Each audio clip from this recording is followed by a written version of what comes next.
الحمد لله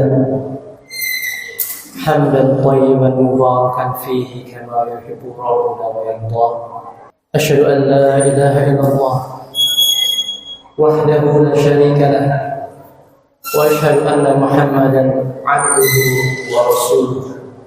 يا أيها الذين آمنوا اتقوا الله حق تقاته ولا تموتن إلا وأنتم مسلمون.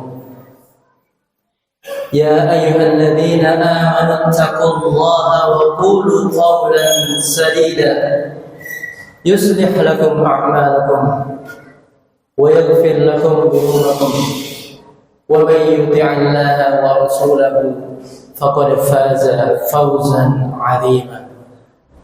وبعد، alhamdulillah, puji dan syukur senantiasa kita panjatkan kehadirat Ilahi Rabbi atas berbagai nikmat-nikmat yang telah Allah berikan. Nikmat-nikmat yang begitu banyak, yang amat mustahil bagi kita untuk dapat menghitungnya satu persatu. Maka Allah Subhanahu wa ta'ala hanya mewajibkan kita untuk mensyukurinya tanpa harus menghitung nikmat-nikmat tersebut. Meskipun terkadang apa yang kita rasakan di dalam kacamata kita yang lemah ini itu merupakan sebuah keburukan, dan terkadang kita merasakan sebagai sebuah kebaikan, maka ketahuilah bahwasannya semua yang telah Allah berikan bagi hamba-hambanya merupakan karunia yang terbaik. Kemudian salawat beriringkan salam, marilah kita curah limpahkan kehadirat Nabi besar Muhammad sallallahu alaihi wasallam. Beliau merupakan sebaik-baik nabi dan rasul, penutup bagi para nabi dan rasul, sedekat-dekat hamba dengan Rabb-Nya. Maka sudah barang tentu kita sebagai umat dan pengikutnya, Allah akan jadikan kita sebagai sebaik-baik umat. Ma'asyiral muslimin, jamaah salat Jumat yang dimuliakan oleh Allah Subhanahu wa ta'ala. Alhamdulillah, Allah telah menyampaikan kita di bulan Safar. Semua bulan itu merupakan baik. Di dalam Islam, semua bulan adalah baik, semua hari adalah baik, semua tanggal adalah baik, semua bilangan adalah baik. Semua yang telah Allah berikan adalah baik untuk kita semua. Ma'asyiral muslimin, jamaah salat Jumat yang dimuliakan oleh Allah Subhanahu wa ta'ala. Saya teringat akan bagaimana Al-Quran itu Allah turunkan ke muka bumi ini. Tadinya Al-Quran itu berada di Lauh Mahfuz. Kemudian Allah turunkan Al-Quran pada malam Lailatul Qadar, pada malam yang diberkahi itu, ke Baitul Izzah, yaitu ke langit dunia. Kemudian dari Baitul Izzah, Allah memerintahkan malaikat terbaiknya, yaitu Jibril alaihissalam, untuk menyampaikan kepada Rasulullah secara berangsur-angsur. Jadi dari cerita ini kita memahami bahwasannya yang pertama, Al-Quran itu turun pada waktu yang paling baik, yaitu pada malam Lailatul Qadar. Inna anzalnahu fi lailatul qadar. Kemudian di ayat yang lainnya Allah juga menjelaskan, inna anzalnahu fi lailatin mubarakah. Sesungguhnya kami menurunkan Al-Quran pada malam yang diberkahi. Keberkahan pada malam itu. Kemudian Al-Quran diturunkan di bulan yang terbaik, yaitu di bulan Ramadan. Dan kemudian Al-Quran itu dibawa oleh malaikat yang terbaik, pemimpin bagi para malaikat, yaitu malaikat Jibril alaihissalam. Dan Al-Quran itu disampaikan kepada sebaik-baik hamba, pemimpin bagi para nabi dan rasul. Dia adalah Nabi Muhammad sallallahu alaihi wasallam. Jadi dari sini kita memahami bahwasannya unsur-unsur yang melekat di dalam Al-Quran merupakan unsur-unsur terbaik di muka bumi ini. maka sudah barang tentu Al-Quran itu menjadi sesuatu yang paling baik yang ada di muka bumi ini. Maka ingatlah bahwasannya Allah telah memberikan Nabi Muhammad SAW mukjizat Al-Quran sebagai sebaik-baik mukjizat. Tidak ada nabi yang Allah berikan mukjizat Al-Quran selain Nabi Muhammad SAW, dan hanya Al-Quran saja merupakan mukjizat yang abadi hingga hari kiamat kelak. Dan beruntungnya kita sebagai pengikut Nabi Muhammad SAW yang dapat merasakan keajaiban dan mukjizatnya Al-Quran. Ma'asyiral muslimin jamaah salat Jumat. Maka apabila kita menyadari bahwasanya Al-Quran itu begitu ajaib dan begitu dahsyat, maka sayang bagi kita untuk menyia-nyiakan Al-Quran. Sayang bagi kita untuk tidak berkenalan dengan Al-Quran lebih lanjut lagi. Sayang bagi kita kalau tidak membaca dan memahami apa yang tertulis di dalam Al-Quran. Karena Allah Subhanahu wa Ta'ala telah menjelaskan di dalam ayat bahwasannya Al-Quran itu merupakan petunjuk bagi kita. Dzalikal kitabu la raiba fihi, bahwasanya Al-Quran itulah merupakan kitab yang tidak ada keraguan. Al-Quran merupakan petunjuk bagi orang-orang yang bertakwa. Petunjuk bisa juga diartikan sebagai nur, diartikan sebagai cahaya. Karena Al-Quran yang bisa membawakan cahaya, cahaya daripada kesesatan, cahaya dari kezaliman, cahaya bagi semua kegelapan yang ada di muka bumi ini. Maka lihatlah, sesungguhnya Al-Quran itu yang dapat menggetarkan hati Abu Jahal.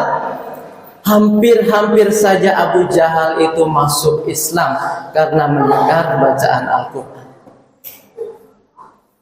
Dan ingatlah bahwasanya Al-Quran itu yang dapat menggetarkan hati Umar bin Khattab dan menjadikan Umar bin Khattab masuk Islam.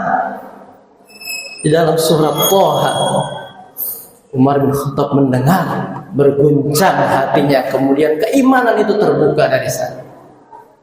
Itu karena cahaya Al-Quran begitu kuat, karena merupakan petunjuk bagi kita orang-orang yang bertakwa. Maka sayang apabila Al-Quran yang merupakan petunjuk itu kita tidak pernah membacanya. Maka akan sayang sekali apabila Al-Quran yang merupakan petunjuk bagi kita, kita tidak memahami isinya. Maka wajib bagi kita untuk membaca Al-Quran, dan wajib bagi kita untuk belajar untuk mengetahui apa kandungan di dalam Al-Quran. Ma'asyiral muslimin, jamaah salat Jumat yang dimuliakan oleh Allah Subhanahu wa Ta'ala. Allah juga menjelaskan bahwasanya Al-Quran itu merupakan syifa. Di dalam ayatnya berbunyi, Qul huwa lilladzina amanu hudan wa syifa. Katakanlah wahai Nabi Muhammad bahwasanya Al-Quran itu merupakan petunjuk, dan Al-Quran merupakan syifa yang artinya penyembuh. Cukup bagi saya untuk menceritakan sebuah kisah berkaitan dengan keajaiban Al-Quran, kedahsyatan Al-Quran. Dan ini kisah nyata yang disampaikan oleh seorang ahli Al-Quran yang ada di Indonesia. Suatu ketika ada seorang pasien yang dirawat di rumah sakit karena dia koma selama 9 hari lamanya. Dia tidak dapat menggerakkan seluruh anggota badannya, hanya menggerakkan salah satu dari bagian anggota badannya saja. Misalnya digerakkan tangannya, berarti kakinya tidak dapat digerakkan. Apabila kakinya digerakkan, maka anggota tubuh yang lainnya tidak dapat digerakkan. Padahal dia sudah dirawat di dalam rumah sakit dengan perlengkapan yang begitu lengkap, peralatan yang begitu modern, dan dengan biaya yang begitu mahal. Padahal kondisinya koma, dia harus membayar dengan mahal. Lalu bagaimana apabila kondisinya sehat walafiat? Berapa yang harus dia bayar di situ? Singkat cerita, kemudian sang pasien tersebut dibacakan Al-Quran, ayat demi ayat dibaca dari surat Al-Fatihah, lanjut ke surat Al-Baqarah, kemudian di akhir dari surat Al-Baqarah keajaiban itu datang. Tiba-tiba pasien yang 9 hari tidak bisa bergerak, kemudian Allah jadikan seluruh tubuhnya dapat bergerak. Subhanallah. Shadaqallah. Maka sesungguhnya apa yang telah Allah firmankan bahwasanya Al-Quran ini sebagai penyembuh benar-benar terbukti nyata. Ada juga kisah yang lainnya, pasien yang koma di rumah sakit lebih dari 1 bulan lamanya, tidak dapat bergerak, kemudian oleh keluarganya dibacakan surat Al-Fatihah saja. Padahal dia dirawat dengan perlengkapan yang begitu modern dan membayar mahal meskipun dia harus koma. Tapi ketika dibacakan surat Al-Fatihah, pasien tersebut dapat bergerak. Maka subhanallah, inilah keajaiban Al-Quran yang membuktikan bahwasanya benar sebagai penyembuh, benar sebagai obat. Hanya terkadang kita sebagai manusia itu tidak yakin bahwasanya Al-Quran itu dapat menyembuhkan semua penyakit. Itu penyakit yang parah. Bagaimana dengan penyakit-penyakit yang ringan? Al-Quran memang penyembuh bagi kita orang-orang yang bertakwa. Kita harus sabar dan kita harus yakin di dalamnya. Aqulu qawli hadza wa astaghfirullah li wa lakum wa lisa'iril muslimina min kulli dhanbin fastaghfiruhu innahu huwal ghafurur rahim. Alhamdulillah wa kafa. Wassalatu wassalamu ala nabiyil mustafa wa ala alihi wa sahbihi ahli sidqi wal wafa wa ba'd. Alhamdulillah, masih kita berbicara soal kedahsyatan dari mukjizat yang agung ini yang telah dibawakan oleh Rasulullah Sallallahu Alaihi Wasallam. Dan saya ingin merefleksikan dari apa yang pertama kali turun dari ayat Al-Quran. Ayat yang pertama kali Allah turunkan kepada Nabi Muhammad yang berbunyi Iqra, yang berarti bacalah. Kalau Nabi Muhammad pada waktu ayat ini disampaikan, jelas-jelas tidak ada lembaran tulisan yang harus dia baca, sehingga Nabi Muhammad kebingungan apa yang harus saya baca. Namun apabila perintah ini disampaikan pada kita saat ini, Allah memerintahkan Iqra bismi rabbikal ladzi khalaq, bacalah dengan nama Tuhanmu yang menciptakan. Kita sudah paham apa yang harus kita baca untuk saat ini, dan dia adalah Al-Quran. Karena Rasulullah menjelaskan man qara'a harfan min kitabillah falahu hasanah. Barang siapa yang membaca satu huruf saja di dalam Al-Quran, maka dia akan mendapatkan satu hasanah, satu kebaikan. Wal hasanatu bi'ashri amsalihah, dan kebaikan itu akan dilipat gandakan hingga 10 kali lipat. Jadi alif lam mim itu bukanlah 3 huruf, tapi alif lam mim itu ganjarannya adalah 30 kebaikan. Maka subhanallah, maka alhamdulillah Allah telah menjadikan Al-Quran itu bacaan yang berpahala. Kemudian ma'asyiral muslimin, bagaimana orang-orang soleh terdahulu mereka membaca Al-Quran. Seorang sahabat yang bernama Utsman bin Affan, khalifah yang begitu terkenal, yang begitu soleh, merasakan kekeringan hatinya apabila dia tidak membaca Al-Quran setiap hari. Kemudian lihatlah sahabat Abdullah bin Amr bin As yang bagaimana dia nego menawar kepada Rasulullah untuk membaca Al-Quran lebih banyak, untuk menghatamkan Al-Quran bisa setiap hari.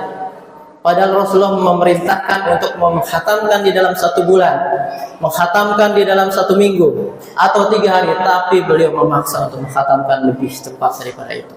Dan kita mengenal sosok Imam Asy-Syafi'i, imam yang begitu fenomenal, karyanya sampai saat ini masih bisa kita rasakan. Beliau dapat menghatamkan Al-Quran 2 kali di dalam 1 hari selama bulan Ramadan.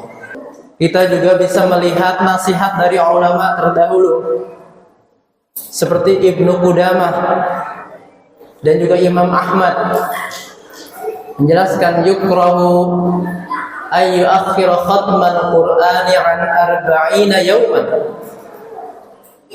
Sesungguhnya sangat dimakruhkan dan sangat dibenci apabila kita menghatamkan Al-Quran lebih dari 40 hari. Kemudian Al-Imam Al-Qurtubi, seorang mufassir, menjelaskan bahwasanya al-arba'un muddatud du'afa wa ulil ashghal, bahwasanya 40 hari di dalam menghatamkan Al-Quran itu diperuntukkan untuk orang-orang yang lemah dan memiliki kesibukan.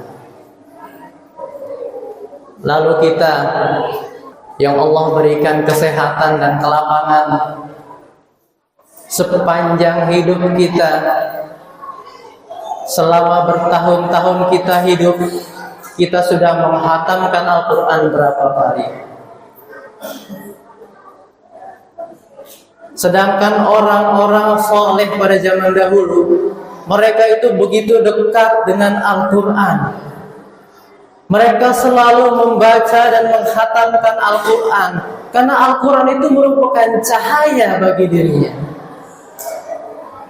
Al-Quran itu merupakan petunjuk yang harus dia baca agar dia tahu apa nasihat-nasihat di dalamnya. Karena Al-Quran itu merupakan petunjuk bagi kita umat Islam dalam mengarungi hidup yang begitu berat ini. Maka sudah sepantasnya bagi kita untuk mendekatkan diri kepada Al-Quran. Mari kita baca Al-Quran. Kita khatamkan Al-Quran paling tidak 1 bulan sekali. Dan kalau bisa lebih baik, maka tentu itu lebih baik lagi ganjarannya. Orang-orang besar itu selalu bersama dengan Al-Quran. Dan saya selalu terngiang apa yang Rasulullah sampaikan di dalam hadisnya yang berbunyi Iqra' wartaqi, bacalah dan naiklah, merupakan perkataan yang begitu indah dari Rasulullah. Baca dan naik, baca dan naiklah. Sesungguhnya akhir manzilatak, sesungguhnya tempat terakhir kamu nanti di surga ketika ayat yang kamu baca itu. Jadi semakin banyak kita membaca Al-Quran, tentu derajat kita itu akan semakin tinggi. Tentu semakin tinggi itu semakin bagus, semakin dekat kita dengan Allah Jalla Jalaluhu. Maka ma'asyiral muslimin rahimakumullah, mari kita jadikan momentum di 17 Agustus ini, di bulan Shafar ini, kita jadikan momentum kita untuk banyak-banyak membaca dan menghatamkan Al-Quran. Apabila kita malas untuk menghatamkan dan membaca sendiri, mari kita ajak teman kita untuk sama-sama membaca Al-Quran. Mari kita ajak keluarga kita untuk sama-sama membaca dan menghatamkan Al-Quran. Mari kita bentuk komunitas-komunitas untuk membaca Al-Quran. Mari kita buka grup-grup untuk membaca Al-Quran. Ketahuilah bahwasannya tidak mungkin kaum muslimin itu berkumpul di dalam kesesatan. Dan ingatlah bahwasanya tangan Allah itu selalu berada di dalam kumpulan Di dalam jamaah, apalagi jamaah itu adalah jamaah yang selalu saling mengingatkan untuk membaca Al-Quran, untuk mempelajari Al-Quran dan mentadabburi Al-Quran. Tentu tangan Allah itu lebih layak lagi berada di situ. Semoga Allah jadikan kita sebagai ahli Al-Quran dan Allah mudahkan kita untuk membaca dan memahami Al-Quran. Allahumma salli ala Muhammad wa ala ali Muhammad. Allahumma ya hayyu ya qayyum, ya rahman ya rahim, ya dzal jalali wal ikram. Allahumma rabbana innana zalamna anfusana wa in lam taghfir lana wa tarhamna lanakunanna minal khasirin. Rabbana atina fid dunya hasanah wa fil akhirati hasanah wa qina adzabannar. Rabbana hab lana min azwajina wa dhurriyyatina qurrata a'yun waj'alna lil muttaqina imama. Rabbana hab lana minas salihin. Allahumma ya Allah, antas syafi, la shifaa illa shifaa'uka shifaa'an la yughadiru saqama. Allahumma ij'alna min ahli al-Qur'an waj'alna min ahli al-Qur'an ya arhamar rahimin. Allahumma ansuril mujahidin fi Gaza wa fi Palestin wa fi bilad Syam wansurhum nasran azizan mu'azzara. Allahumma dammir a'da'aka a'da'ad-din. Allahumma ighfir lil muslimina wal muslimat wal mu'minina wal mu'minat al ahya'i minhum wal amwat innaka sami'un qaribun mujibud da'wat wa ya qadiyal hajat. Wa sallallahu ala Muhammadin wa ala alihi wa sahbihi wasallim walhamdulillahi rabbil alamin wa aqimus salah.